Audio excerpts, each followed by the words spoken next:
আমি অধ্যাপক ডাক্তার তাপস চক্রবর্তী, নাক কান গলা রোগ বিশেষজ্ঞ, হেড নেক সার্জন। আমি বৈকালিক চেম্বার হিসাবে সালাউদ্দিন স্পেশালাইজড হাসপাতালে দীর্ঘদিন যাবৎ স্বাস্থ্যসেবা দিয়ে আসছি নাক কান গলা বিষয়ের উপরে। আমি আজকে আমাদের দর্শক শ্রোতাদের উদ্দেশ্যে ঠান্ডা জনিত সমস্যা, গলা ব্যথা এবং এর সাথে জ্বর এই প্রসঙ্গ নিয়ে কয়েকটি কথা বলতে চাচ্ছি। এখনকার এই সময়ে আমাদের দেশে মহামারী আকারে আবার দেখা যাচ্ছে যে কোভিড সংক্রমণ। এর সাথে এর প্রধান উপসর্গ হলো জ্বর, শরীর ব্যথা, সাথে গলা ব্যথা, নাক বন্ধ, নাকে ঠান্ডা। এটা একটা কমন উপসর্গ কোভিড আক্রান্ত রোগীদের। তো এই ধরনের জ্বরের উপসর্গ অন্য যে কোনো সংক্রমণের সাথেই রোগীদের জ্বর আসে এবং জ্বরে আক্রান্ত হয়। তাহলে একটা পেশেন্ট বা একটা রোগী কারো যদি জ্বর আসে এবং জ্বরের সাথে গলা ব্যথা হয় এবং নাকে ঠান্ডা থাকে, এই সময়তে আমরা প্রথমেই আমাদের মনে আসে বা রোগীরা খুব চিন্তায় পড়ে যায় তার কি শরীরে আবার কোভিড ভাইরাস আক্রান্ত হয়েছে কিনা। কারণ কোভিড সংক্রমণে প্রধান উপসর্গই হলো জ্বর, শরীর ব্যথা, গলা ব্যথা এবং নাক বন্ধ হয়ে যাওয়া, ঠান্ডা থাকা। এটা নিয়ে রোগীরা আমাদের কাছে আসে। তাহলে এটা কখনো এই ধরনের রোগীগুলো যখন আমাদের কাছে আসে, এটা নাক কান গলা বিশেষজ্ঞের কাছেও যায়, আবার কখনো কখনো মেডিসিন স্পেশালিস্টদের কাছে যায়, বা অন্যান্য ঠান্ডা সমস্যা নিয়ে ফুসফুস স্পেশালিস্ট বা আমাদের পালমোনোলজিস্ট ওনাদের কাছেও যায়, বা শিশু রোগী হলে শিশু স্পেশালিস্টদের কাছেও যায়, বা আমাদের প্রথমত রোগীরা আশেপাশে কোনো ডক্টরের শরণাপন্ন হয়। কিন্তু প্রথমে এই ধরনের উপসর্গ নিয়ে যখন রোগী আমাদের কাছে আসে, আমাদের মাথায় এই সংক্রমণের সময়ে আমাদেরকে চিন্তা করতে হয় তার কি কোভিড আক্রান্ত হয়েছে কিনা। তাহলে প্রথমে আমরা তার রোগের বৃত্তান্ত শুনি, তারপরে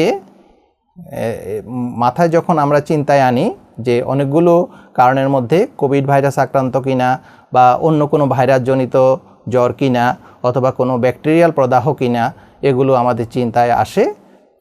এইভাবে আমরা চিন্তা করি এবং একইভাবে আমরা কিছু পরীক্ষা নিরীক্ষা করে নেই।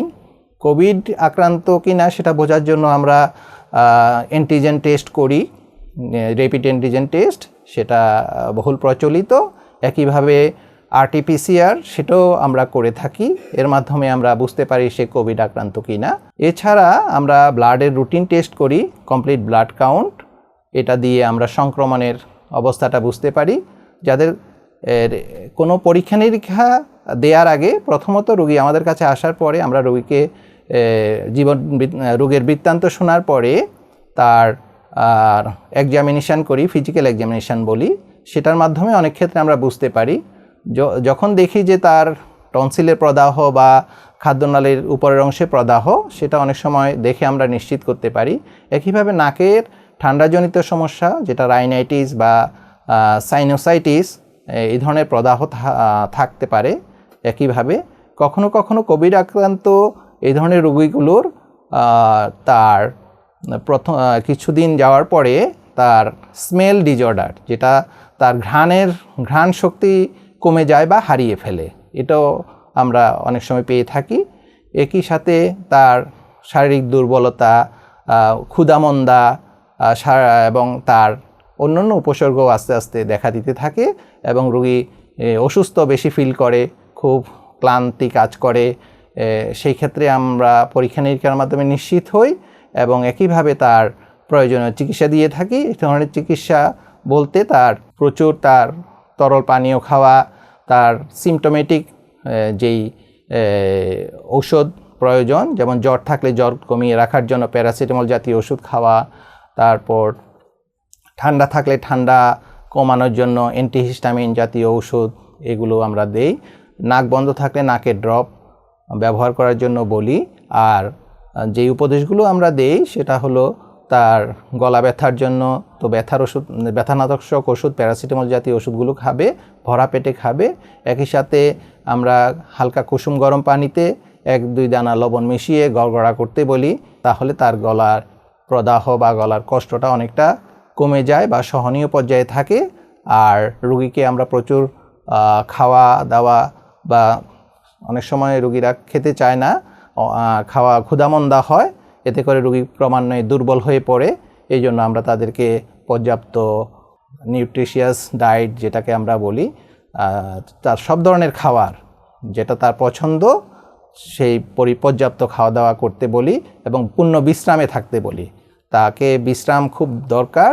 সে যদি এই অসুস্থ শরীর নিয়ে অফিস করে বা দৈনন্দিন অন্যান্য কার্যক্রমে খুব ব্যস্ত হয়ে পড়ে এবং মানসিক চাপ নেয়, তাহলে সে তার এই ধরনের উপসর্গগুলি আরও বেড়ে যায় এবং যে কোনো জটিলতা হতে পারে। কখনো কখনো এই ধরনের পেশেন্টগুলি যখন বেশি অসুস্থ ফিল করে বা তার উপসর্গগুলো তার না কমে বরং বৃদ্ধি পায়, বা কারো কারো যদি শ্বাসের সমস্যা হয়, বুকে চাপ ফিল করে, তাহলে অবশ্যই হাসপাতালে যাওয়া দরকার, বিশেষজ্ঞের পরামর্শ নেওয়া দরকার বা হসপিটালে ভর্তি হয়ে চিকিৎসা করা দরকার। বিশেষত যে সমস্ত রোগীরা বৃদ্ধ বয়সের রোগী এবং যাদের হার্টের সমস্যা আছে, ব্লাড প্রেশার আনকন্ট্রোল থাকে, ডায়াবেটিস আন্ডার কন্ট্রোল থাকে, বা যে সমস্ত পেশেন্টের কিডনি রোগে ভুগছে, দীর্ঘমেয়াদী কোনো জটিলতায় ভুগছে, বা প্রেগন্যান্সি আছে যে সমস্ত মহিলাদের, এই ধরনের রোগীদেরকে আমরা খুব সতর্কতার সহিত তাদেরকে পরামর্শ দেই। তাদের কোনো শারীরিক জটিলতা দেখা দেওয়ার পূর্বেই তারা বিশেষজ্ঞ ডক্টরের পরামর্শ নেবে এবং প্রয়োজনে হাসপাতালে ভর্তি হয়ে চিকিৎসা নেবে এবং পূর্ণ একটা তদারকির মধ্যে বিশেষজ্ঞ ডক্টরের তদারকির জন্য তারা হাসপাতালে সার্বক্ষণিক চিকিৎসা নেবে এবং পর্যবেক্ষণে থাকবে। আজকে এই পর্যন্তই বললাম। সবাই সুস্থ থাকুন, ভালো থাকুন, নিরাপদে থাকুন। সবার জন্য শুভকামনা থাকলো। ধন্যবাদ।